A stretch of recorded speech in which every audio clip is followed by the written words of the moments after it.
আরে তোর জন্যই অপেক্ষা করছিলাম, আয় আয়। ওটা কে রে? এ আমার বন্ধু চিকু, খুব সাদাসিধে ভদ্র ছেলে।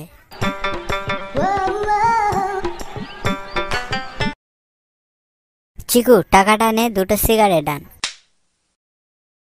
তুই কিছু খাবি? শেখর পান মশলা। তাহলে দুটো সিগারেট আর একটা শেখর আনবি। তাহলে দুটি সিগারেট, একটি শিখর, সঙ্গে জর্দা। আচ্ছা, আপনি জর্দা খান কি? তোর মা জর্দা খান কি? তোদের গোষ্ঠী জর্দা খান কি?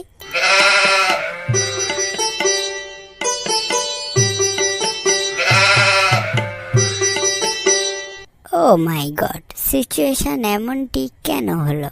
No cuando entra, sino cuando sale.